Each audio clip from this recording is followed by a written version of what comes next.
Well, tell me, mama, what's going on? Tell me, darling, what's going on? Welcome back, everybody. The Bacon and Egg Show, episode 45, March. This is March 21st, 2021. Unfortunately, this is March. Yep. Jay, I think we could both agree, as we were, doing our show prep this week, we probably were expecting to have a different tone of a show today. What the hell happened last night?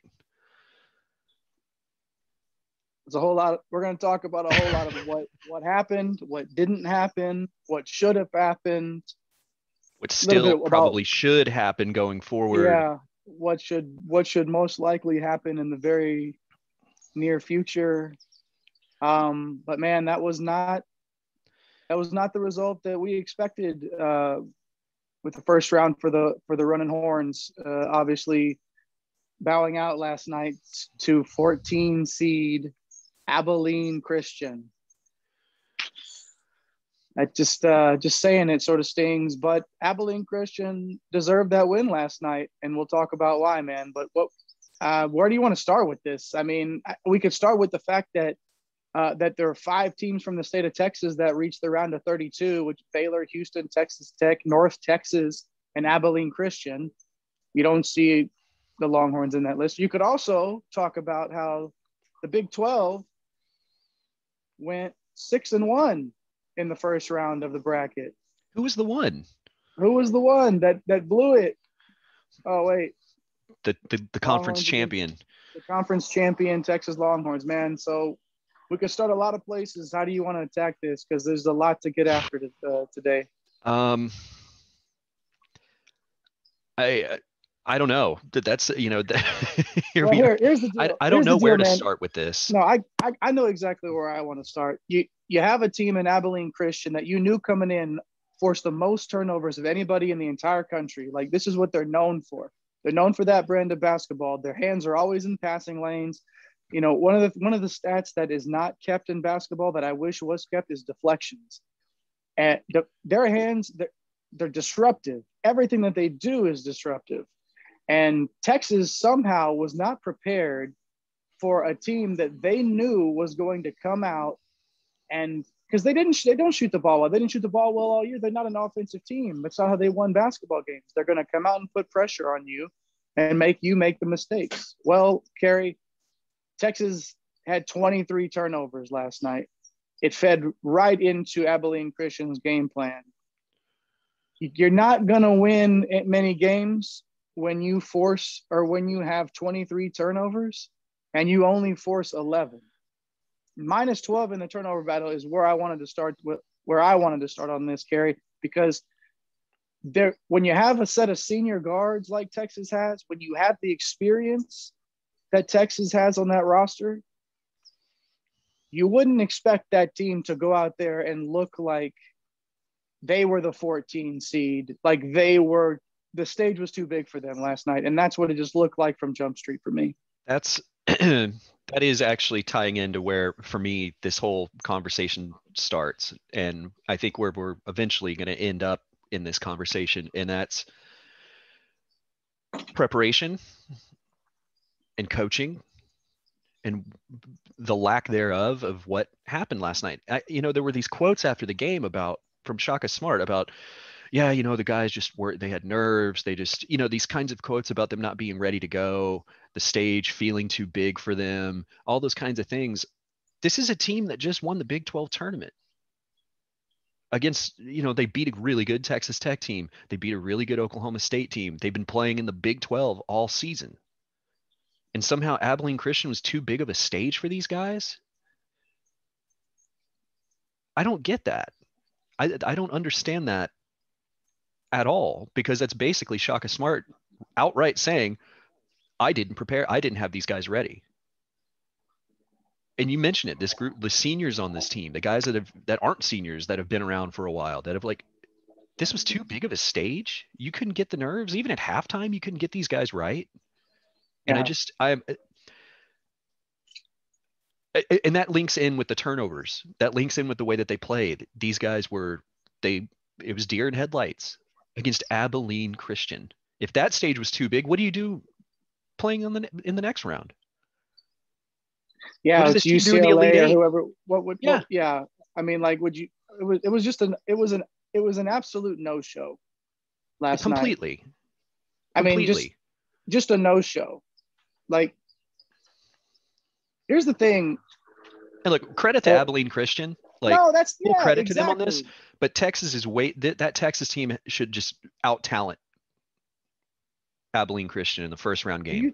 But do That you should think that be that's what they had it in their head? Do you think that we just won the Big 12. It's Abilene Christian. We're going to come out here. And in football, we talk about just rolling out the helmets and thinking you're going to win, right? And in basketball, who gave this program the mindset that they can just walk out and beat anybody on any given night? After you win one Big 12 championship in a season that a lot of things fell your way, Texas basketball set themselves up to win a lot and impressively, but there were some things that bounced their way throughout the season that it's like things line up, and the talent was there, and everything that you think would come to fruition in a March Madness bracket, and none of it was there. Like none of it. none of it. How None of it. do you get? How do you lose? What's the statistic on the offensive rebounds here? So Texas had 5 offensive rebounds. Abilene Christian had 15. That's effort. How do you give up 15 rebounds to a team that is going to play smaller than you? You knew it was going to play 100%. smaller than you, and they wanted it more last night, and it looked like it on the floor. They wanted it more than Texas did. Yeah. 5 offensive rebounds with Greg Brown, Jericho Sims, and why am I blanking on the other big's name? Kai Jones on your roster. Yeah. You only got 5 offensive rebounds. Like it's what? It's well, effort. the thing is, but there's another statistic from last night. They only had 5 offensive rebounds. Maybe it's because they only took 40 shots. When you turn the ball over 23 times, and you only get 5 boards, that only leads to 40 shots. No wonder they only scored 52 points, man. They only took 40 shots. They went 35% from 3-point range, which is acceptable. Texas made 9 of 11 free throws. Okay, that works. But again, even that number reveals something to me, that they only shot 11 free throws as a team. Like, I mean, maybe I think about this the wrong way, but like in my mind, I always think of if you're a team that's shooting a lot of free throws, you're playing aggressive. You're getting in positions where teams are going to foul you. Mm-hmm. You only shoot 11 as a team for the entire night. Like they just weren't aggressive enough. And that reflects in the rebound numbers, that reflects in what the eye test, what we actually saw. Like there just was no desire. There was no fight in this team last night at all. 15 fouls. Abilene Christian had 15 fouls. Texas had 16. So at no point was Texas in the double bonus, even close to forcing into the double bonus against a team that plays that aggressively. And it's their game. They're going to take charges. They're gonna clog up passing lanes with their hands.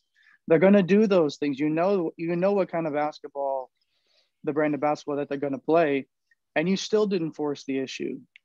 You didn't make them have to retreat back into a type of game that they didn't want to play, because everything that Texas did last night played directly into Abilene Christian's hands. Everything that they did, every counter that they had for it. It didn't matter. When we're talking about Tom Herman mentioning like, well, sometimes you just have to let the defense dictate what you can take. And it's like, that's exactly what Texas did last night, is they allowed Abilene Christian to dictate what they did with the ball and how they played. And that gets you an early exit from the tournament. is what they get you. When, like you said, with the talent, just outright talent, there's no way that this should have been a close game to begin with. But Texas has a 5-point lead at halftime, and you're thinking, okay, all of this stuff has happened. And Texas still has a 5-point lead at half. The second half has to look different, right? Texas had a 9-point lead at a point in the second half there with, like, I forget how much time was left on the clock, but then it just completely collapsed. Everything folded.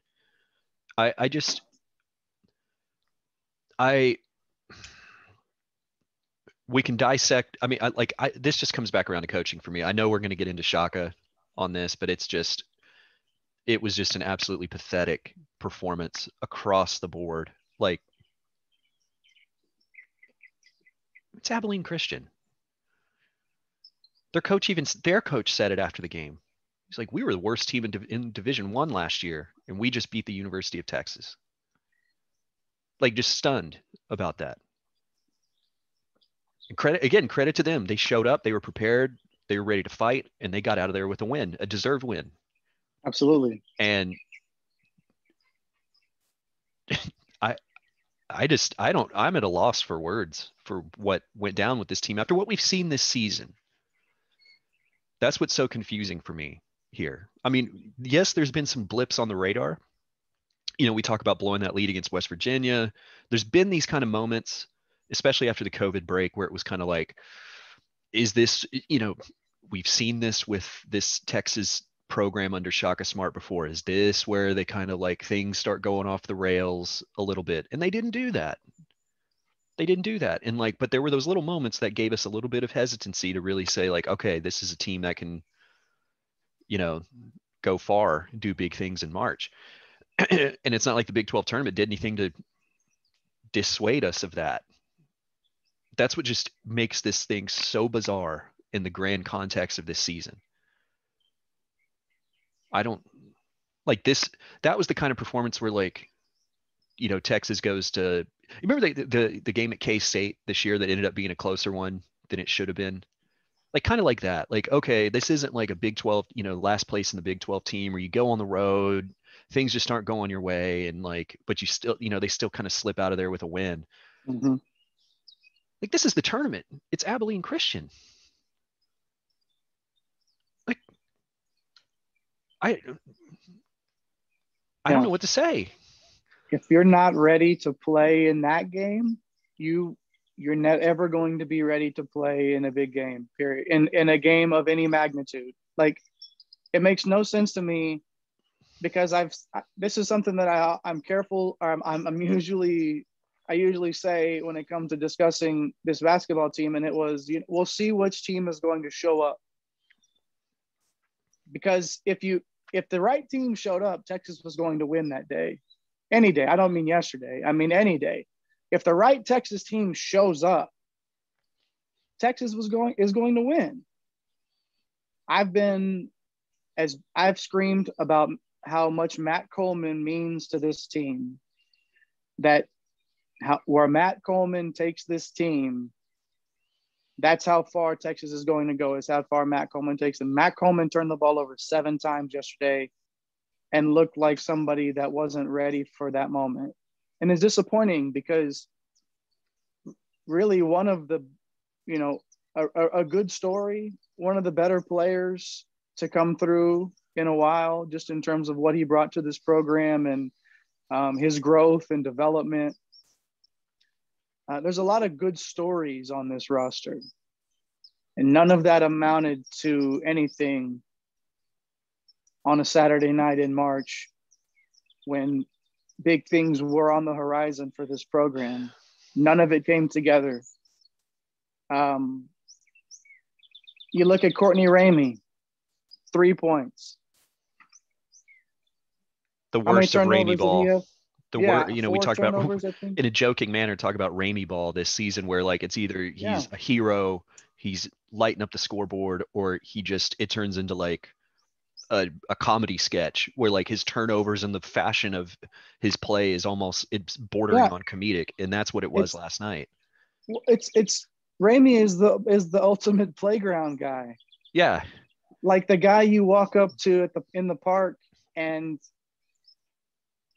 you swear that he's one of the best players you've ever seen play in your life that day, and then the next time you're out there, he can't buy a bucket, and is turning the ball over every other time down the floor because he's trying to do too much. And those are the extremes with Courtney Ramey. And we saw bad Ramey ball last night, going 1 for 7 with 4 turnovers and only having 3 points. It's not, you couldn't have that. You could maybe have afforded to have a performance like that from one of those guys, from either Coleman or Ramey. But for both of those guys to put up the stinkers that they put up on the same night, like, guard play matters in this tournament. Like, yeah, there's a lot, there's a lot that matters in this tournament, but guard play matters. And when 2 of your best players that are guards put up stinkers at the worst opportune time, like that to me is a huge factor in this as well, is just the guards, not these leaders of this team.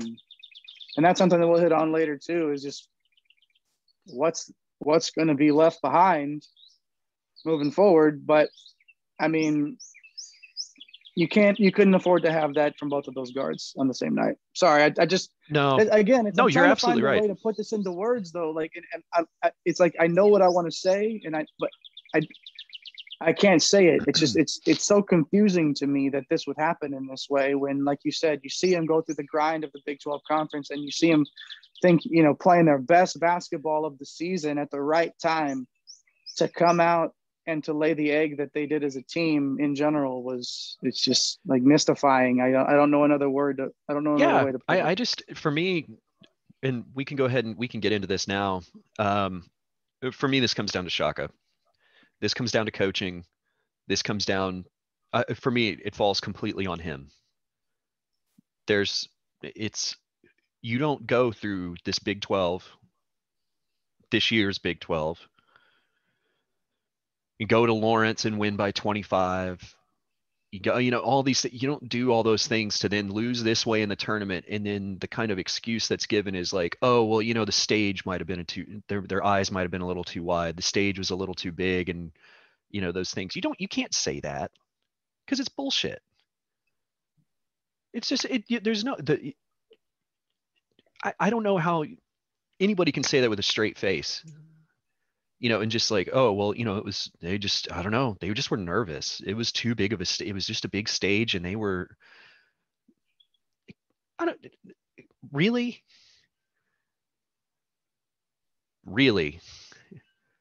and that's where this team that played Villanova, they played, beat North Carolina in an early season tournament, go to Lawrence, win those games. Like, and that's the excuse. Oh, we just weren't, it was just kind of too big of a stage. And I think we just didn't settle in and all those things. You're the coach. You're the head coach.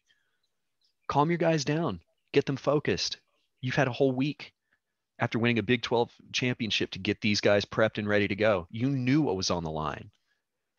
And we talked about preseason for this team. We've talked about it throughout the season as expectations fluctuated.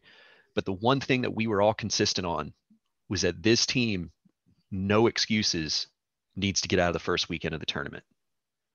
No excuses. Like, going to Elite Eight, Final Fours, all those things is icing on the cake. That's a bonus. And given the way that this team was playing, I think, those were reasonable predictions to have. Yeah, this team could make an Elite Eight. And if things fall their way, which you look at how the bracket came out, oh yeah, this team could get to a Final Four. To lose this way, and forget not even making it out of the first weekend of the tournament, not even winning a game, to me is just, I don't think you're ever really off the hot seat when you're on it. And you mentioned what's going to be left. This is a team that's, Greg Brown is going to go pro. Kai Jones is going to the league. He's now projected as like an 8th prospect in the country, something like that. Like he's being looked at as a top 10 pick. Coleman's gone. Andrew Jones is gone. The list. we've seen in that, this was supposed to be that kind of season where it all kind of came together. Is Shaka Smart going to need another 5 years to rebuild a roster to get to this level again, where people go, oh, look, he's got a team with some senior leaders and all this thing. Like,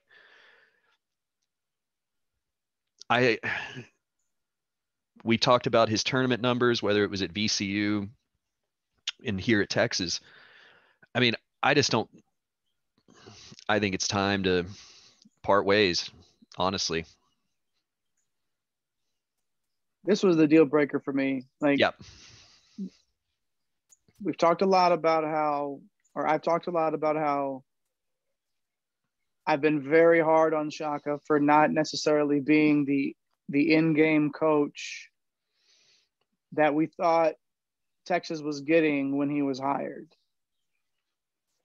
This year, I thought there were strides made where I'm seeing plays that are drawn up out of timeouts. I'm seeing, actually running plays for people on the offensive side of the ball at times when you need to get it done. And when you show up for the first round of a tournament with the greatest expectations on your shoulders as a coach since you've been on campus, and that's the way your team looks when they come out, and then that's the way your team finishes a game, like the fact that there was still a lead at halftime, again, okay, guys, like, that's the conversation. We haven't been playing well. We still have a lead. Here's what we got to do to come out. This is our game to win. And even if he said it, it didn't translate to his players. This was it for me. I mean, we knew it. How eerie is this across the athletic department that we have a football coach who went into his season with the highest expectations that he had since he's been on campus and fell flat on his face at the end of the day. Shaka Smart came into this season, all the arrows were pointing at Shaka. All the arrows were pointing at this. You've got people all over the national scene picking Texas to make a Final Four run. They were the trendy pick. And that's what you do. It's like you can show me who you are.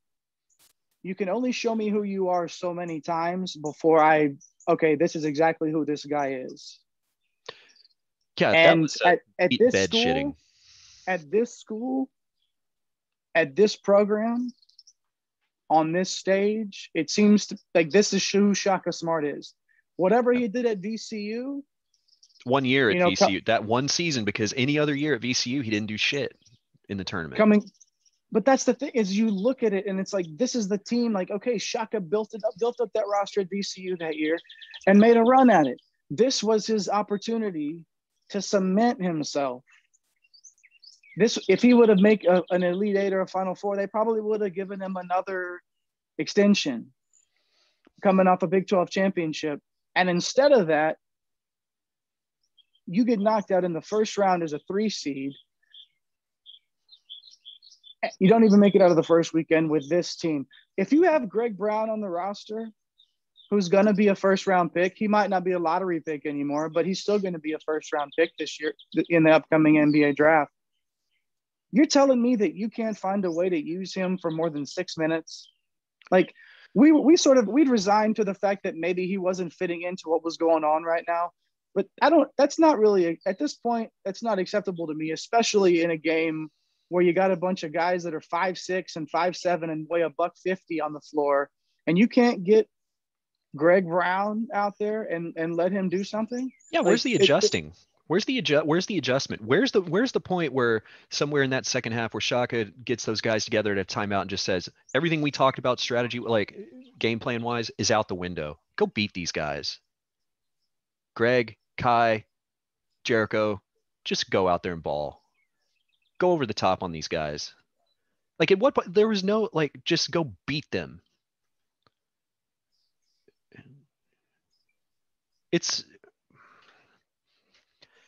I do want to get your opinion on this. given what we're discussing here with Shaka Smart, do you think the Big 12 championship essentially has guaranteed him, you know, that he's going to be employment? yeah, basically. It shouldn't. Like, I don't But know. that's very Chris Del Conte kind of thing, though, right? Like, he won the Big 12. I can't fire the guy. Fluky like things happen in the tournament, but he won a Big 12, and this was a top 10 team. I'm not going to fire him.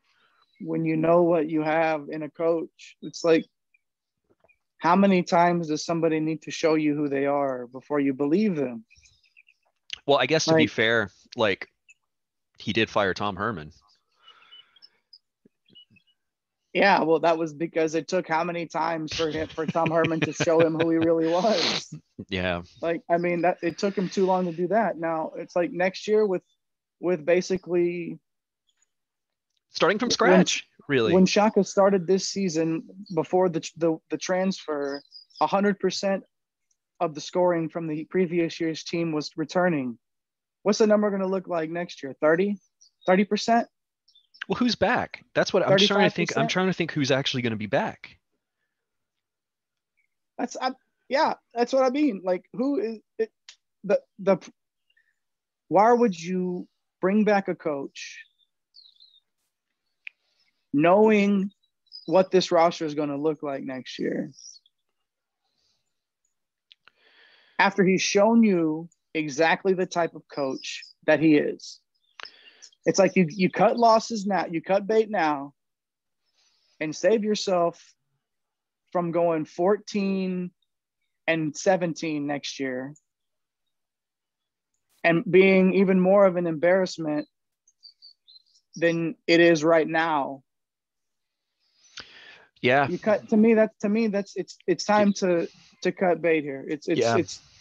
I don't really see how, with what we've seen from Shaka Smart as a coach, I don't see how that changes with anything moving forward, especially with what's to come on this roster next year. Well, and I think there is a financial aspect to this as well, outside of like the buyout thing, which, as we see in football and all the other sports, like, that's not going to ever be an issue. I think it's only $7 million buyout for Shaka now, which, okay, fine. He'll find the money. He'll check under some couch cushions in Belmont, be able to get that buyout taken care of. But like, for me, the Moody Center, there's going to be one more year in the Irwin Center before this team moves into the sparkling new building. And you're talking about fan engagement, interest, tickets, all those kinds of things. I think if you're Chris Del Conte, you definitely, would you rather, so let's just go off the assumption that this team's going to do something like 14 and 17 next year, like you said. How does this, which would you prefer in this scenario? A team that goes 14 and 17, but that has a new coach and is building something, and there's a little bit of excitement heading into what would then be the first year in a new building, and fans can see a little bit of a development, or 14 and 17 with a coach in his 7th season that seems like things are on the decline and people are just tired of what they're seeing. The records are the same, but doesn't one feel different than the other? Yeah, I mean, of course, I think that's a good point to make. It's a really good point to make. It's like we talked about with like the exact same thing with football and with Tom Herman. At the point that it was clear that Belmont and CDC were flirting with Urban Meyer, like, even beyond that, like, if Texas next year goes 8-4 in the 2021 season, does that 8-4 feel different under Sarkisian, where you can see some development, you can see some progress and some excitement for the future? Or does that 8-4 feel like it does with Tom Herman? And to me, it's the same kind of argument. That's why Tom Herman essentially had to go, because anything short of an undefeated season at that point, like, there were just heading into next year, if Tom Herman was the head coach, the apathy would be at an all-time high. And I have a feeling that's where this basketball program is headed. The apathy was already there under Shaka Smart, to be honest. I think this season, the way it went, brought some people back into the fold that otherwise weren't really paying attention to Texas basketball anymore. You bring Shaka Smart's back next year. the interest is just not going to be there. I think the apathy is going to be through the roof. But if you go and get a up and coming coach, something to where you can see some progress, that 14-17 record feels different. And there's at least some positivity. There's at least something going into the new building in 22. Do you think that any of these guys are going to take the COVID waiver and take the 3-year of eligibility? And like, do you think that there will be spots for these guys? Like, does it even matter? I mean, like, because some, like the big names, I feel like, I don't know, it just, Brown's gone, obviously, to Kai go Jones make is money, gone. and Kai Jones is gone to go make money. Good for And them. I think Jericho Sims won't be back. We got, Febris is a senior. I almost feel like he'll, unless he can go play in Europe, like I almost feel like he would, unless he just didn't want to be in school. Like it's tough to gauge what any of these players are going to do. And if they even, if there's even an interest from either side, from the university to want to extend that, for the player to want to do that. Like, I mean, I know it's just sort of, I don't know. It's the perfect situation for a clean break, honestly. Yeah, exactly. Thank you that's exactly what I'm trying to say here, is that there's just a perfect opportunity now to just start fresh. Listen, like, I would want to hang out with Shaka Smart. I would want Shaka Smart. I would want to be that dude's friend. I would want to be around him. I think he's a great, from all accounts, like he's just a great dude. Like, he's a good guy. Yeah. That doesn't mean he should be the coach at the University of Texas, though. Like, it's a results-oriented business. Like, it's not like I get pleasure in saying these things about his job, but it's like, you have to understand, and like you said, it's like this in a business of this, it's just, I don't know, man. It's I think it's time, but is it going to happen? Let's put odds on this right now. Percentage, what are the chances that you think? Is this a coin flip right now for you? Because I think that's where I am in terms of whether or not it happens. I think it's 50-50. Which is ridiculous to me, man. Like, it's just not, again, we've had it seems the college athletics in general, we seem to hear, it's a theme. It's like the coach shows you who they are over and over and over again, and you need to believe them. Yeah. And yeah. No, no, you're absolutely right. And I think the thing is we have a much larger sample size than like what Texas had with Tom Herman, to be honest. I think there was a bit of that with Tom Herman about kind of like, well, did he need a little bit more time to kind of get it going? And obviously, the answer was no, but like Shaka's going into year 7 next season. He hasn't won a tournament game at this school, not one. I mean, unless you count the national invitational tournament. The NIT, yeah. I mean, but that was two years ago. Come on. But like, to me, it's about a statement of intent. If Chris Del Conte and the powers that be want Texas to be competing nationally in basketball, I think they got to make a move. I think it's over.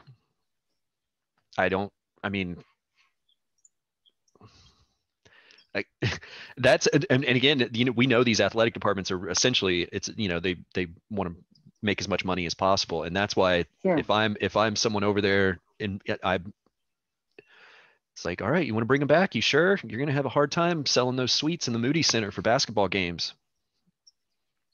I hate putting it that way, because I agree with you. I think Shaka is a great guy. This is nothing against him personally, but it's a business. And how many seats are you going to fill with another team that just kind of, piddles around, and like, you just kind of know, like, that's the thing, is like, we keep comparing it to Tom Herman. you just kind of know where this is going to end at this point, or what, like if Shock is back next year, what it's going to be. We've seen it already, and it doesn't get either of us excited. It doesn't get me excited, at least. Like, there's no enthusiasm for me going into next season with if Shock is back and with the rebuild effort. This isn't like a team that's coming off of a national title and everybody went pro and you got to rebuild and it's fun. This is just like, yeah, no, I have no interest in that. Yeah, I have no interest in seeing that. And we saw how long it took for Tom Herman to get canned, like how long after the season. I mean, Chris Del Conte is not going to fire Shaka Smart and not be ready to pull the trigger on something else. Like, right. If that's happening, it's already going on behind the scenes. And I believe it is. I believe there's phone calls being made. I believe a couple of coaches are going to get raises out of this after being connected to this job. Oh, I'm sure Chris Beard will get another extension and another raise. Well, I mean, it's rinse and repeat. He's going to be connected with UT as long as he's not coaching at Texas. It's going to be, that name's going to keep coming up. Yeah. So go get him. I mean, I heard he really likes Lubbock though. So.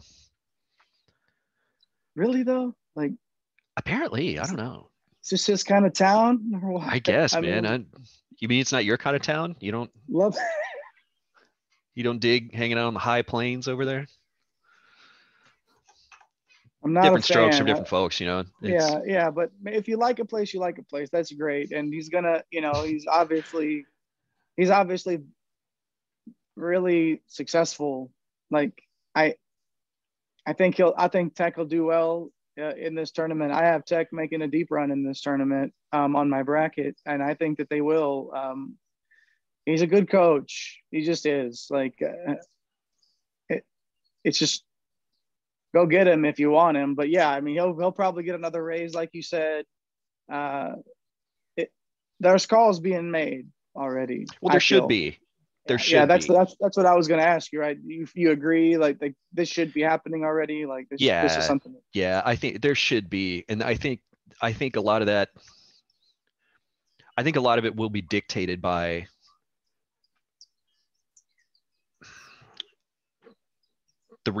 basically the feedback in these phone calls. I think if Chris Del Conte is not able to get whoever his short list might end up being, then maybe that's a situation where we see Shaka back. Because again, I don't think it's. I think that's just how he operates. I don't think, I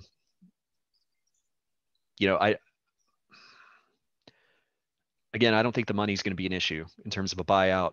I just don't.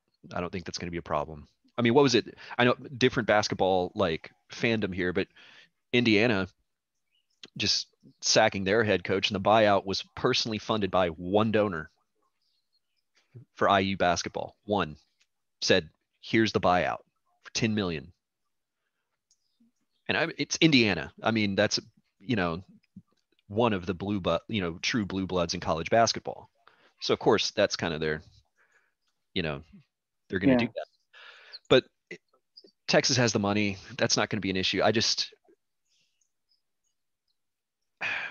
You're right. We're going to start hearing the rumblings about phone calls being made and all those kinds of things. And I think if you start hearing that, then I think Shock is gone. I think it's the exact same situation as we saw with Tom Herman. I really do. I think that he'll be the coach until he's not, whether it's in May. Just don't release some weirdly worded, like, public show of support like he did for Herman. That was botched, but. And hopefully they learn from that. Like, with it, and that with an athletic department that makes as much money as Texas does, it's not always the best at HR. And I mean, like it press releases and like that's another thing that is mind boggling to me. But yeah, I mean, it's time.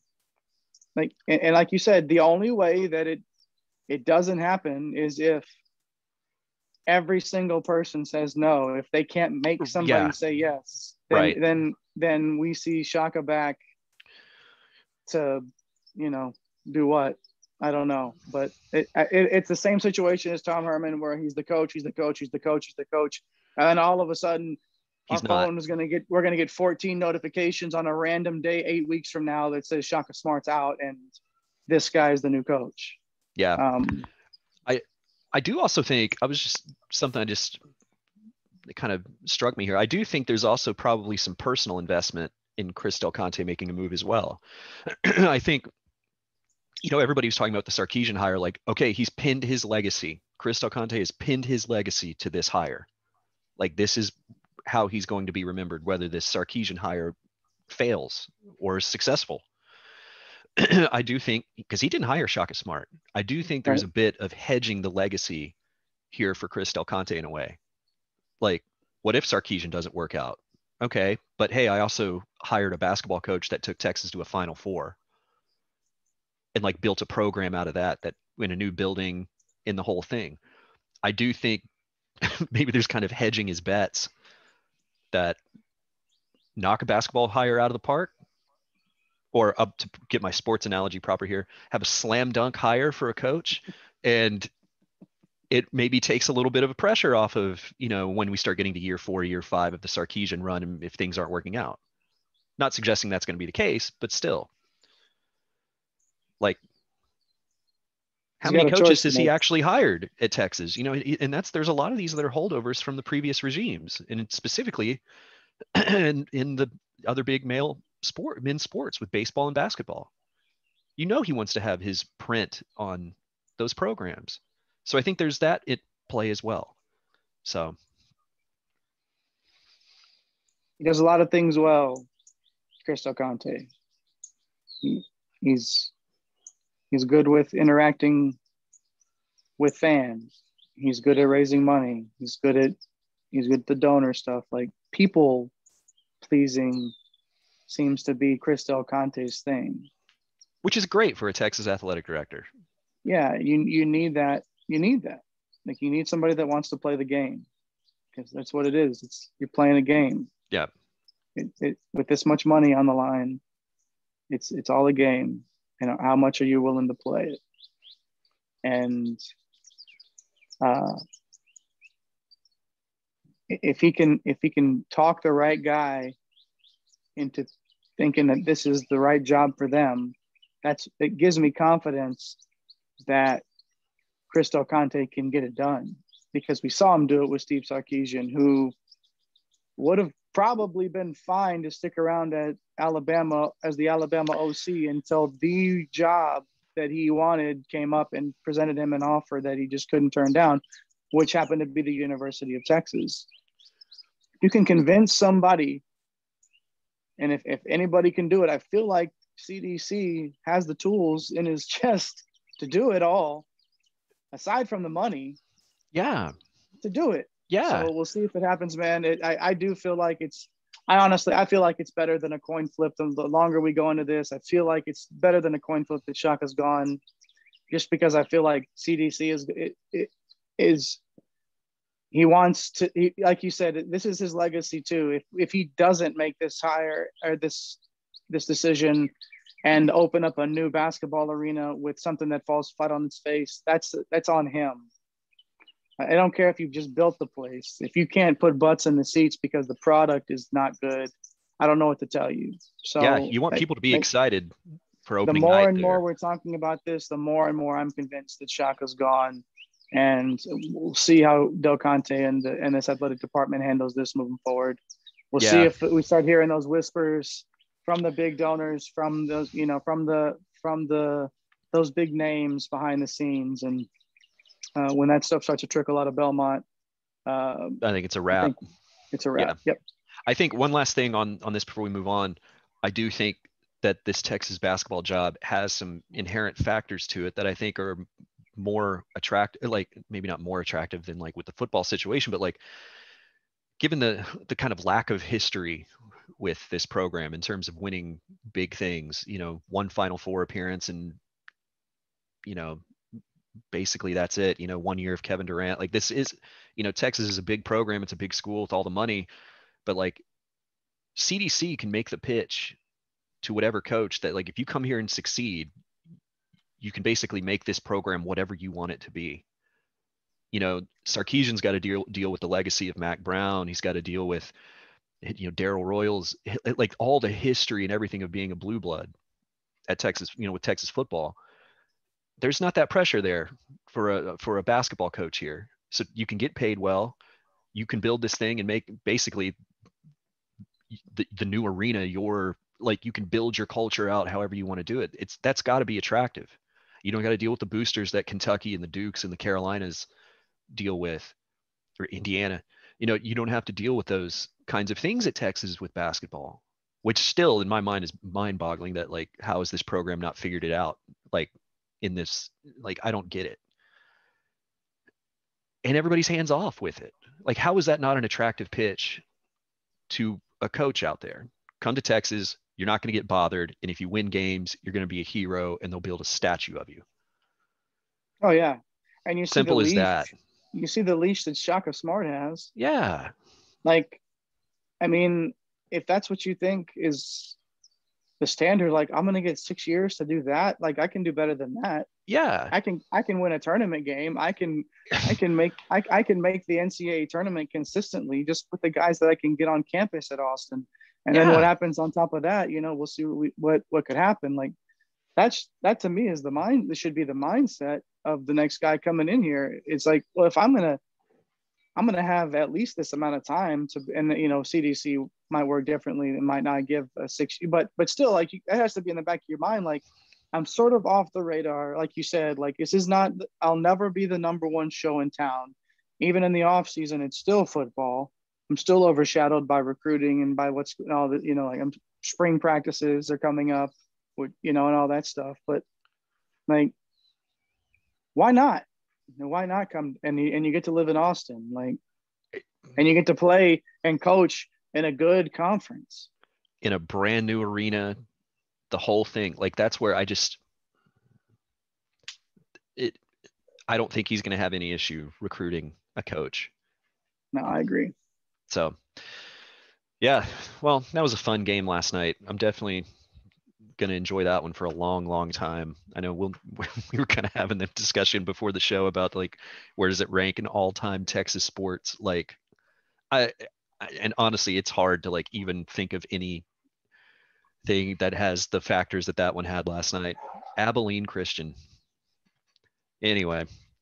Yeah, it's up there in the worst losses in the history of the program. Like, it just is. Like, to me, it's up there, and it's disappointing. It's not a positive sports experience, Carrie. That was not a PSE last night at all. And I'm glad we're done talking about it for now, because I'm gonna really, though, like, there's not going to be much else to discuss. It's not like after football we had a few weeks of discussion about the football team, and but what are we going to talk about with this basketball team? We know exactly what you know, like, until Shaka Smart is either, you know, is let go. We're not going to talk about this team again for a long time. What's the point? Like, we're going to talk basketball. We'll talk, you know, we'll break down some bracket stuff next week and lead into the Final Four, and we'll talk about some good basketball that's being played. But I just don't see us spending much more time talking about this Longhorn basketball team, unless it's got, you know, as guys are piecing out and declaring for the draft or whatever. Like, that's, you know, but other than that, like, there's nothing to talk about here. Like, it's like this is immediately in the backest, the deepest, farthest part of my mind.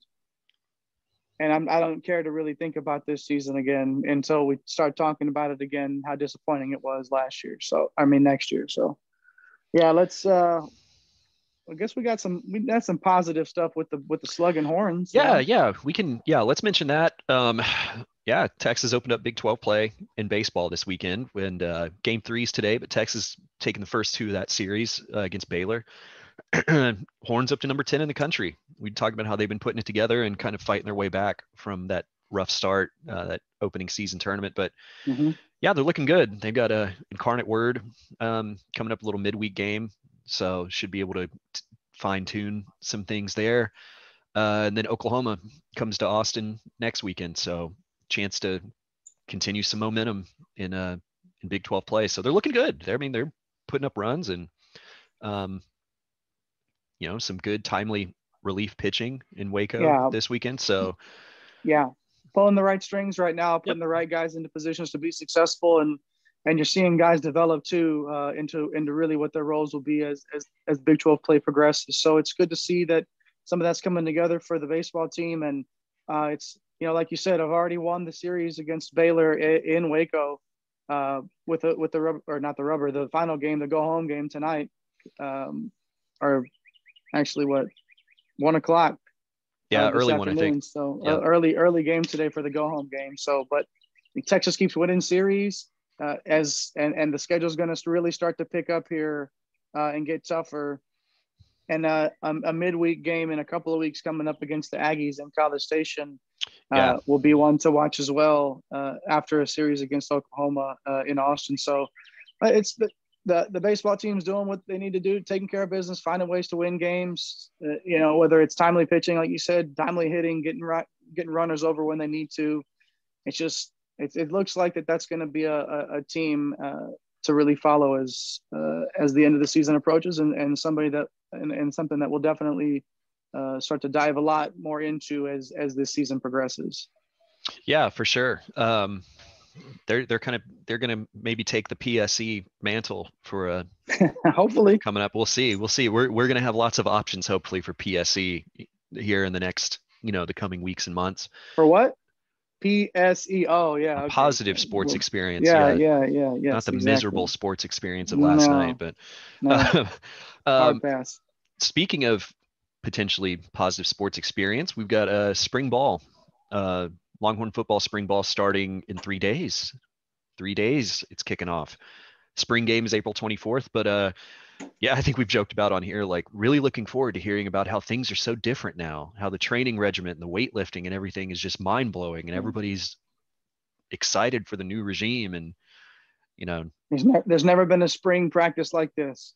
Never been one like this. Everything, like never seen it on this campus before. Yeah, it's just a new era is here. So can't wait to hear all those reports coming out about. Yeah. I am excited though. I am curious to see how they do look like in the spring game with kind of the new offense, or like with Sarkisian's offense and those kinds of things. But those are all. Yeah. Let's get to some actual games and see what they do. Can't wait to hear about that sophomore that last year really didn't develop, but is coming out of his shell and turning into the player that would fit right into the scheme of Steve Sarkisian. Can't wait to hear about it. Yep, new leaders coming out. The whole all of it. Lots of harmony and. Togetherness. There's probably a team dance video that'll come out soon. I don't know. Plenty of content on social media will be out there. I'm sure it'll be on TikTok, so I won't see it, but it'll be on something that, either way, we'll hear all those positive spring experience, which is another PSE. A positive spring experience will be coming out of that here soon, God. I'm sure. But it'll be football to talk about, so that's good. We're talking about football again, which really in Austin. This is March. Dude. This is March.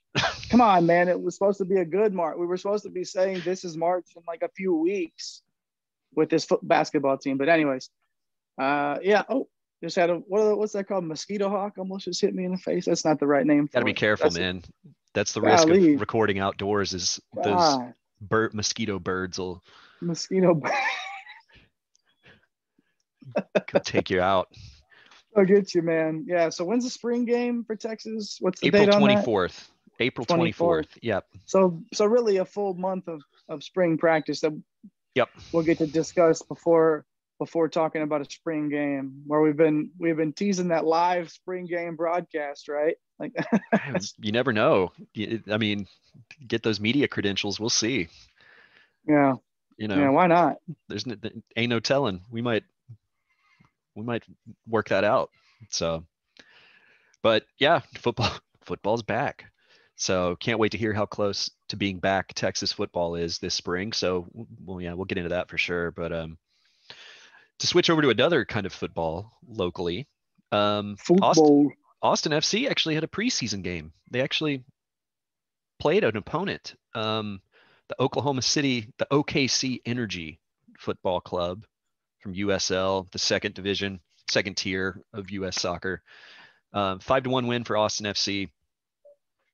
It's behind closed doors, no highlights, nothing to really discuss about it. So, I mean, they're getting tuned up. The season starts April 17th at LAFC. And so that day of the spring game will be interesting because it's, I think, surely the spring game will probably be during the day. And then that evening is Austin FC versus Colorado Rapids. So it's kind of it's going to start stacking up here. And not to mention, which maybe we can do this next week, is a little Houston Astros, little MLB preview.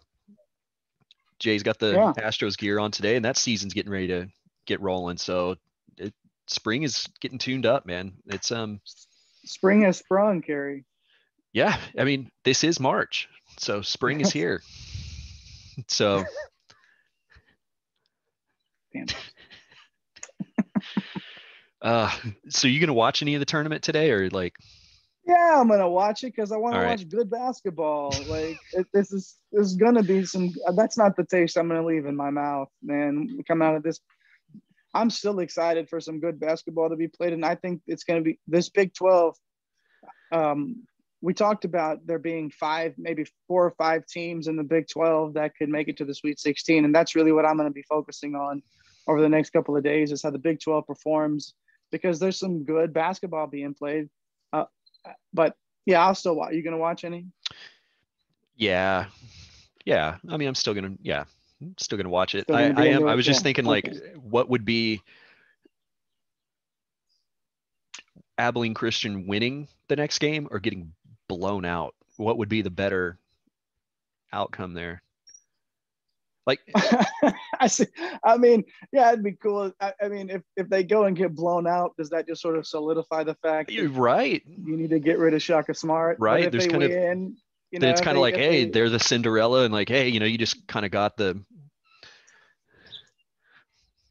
That was the first thought that I had this morning was, man, if they go out and get beat by just 20, get slaughtered. I mean, like, just look like a punk against UCLA. Like, it's UCLA, right? I think so. If they go out there, it doesn't matter who they play. If they go out and just get beat down. Look like Abilene Central High School out there against UCLA. I mean, come on. Yeah, man, it's – I almost hope – I don't know. I don't want to say what I want to say here because I don't want to come off as – No offense to Abilene Christian. I mean, no, none. But we have our own self-interest here that we're concerned with. So, if that means you get destroyed by UCLA, I mean, it just. That's what it takes. But at the same time, Abilene Christian is moving into the second round, which Shaka Smart has yet to do at Texas. So, yeah. We'll call it here. I think we can go on all day about what transpired last night, but I think we'll call it here. Yeah, please, dude. Let's end this.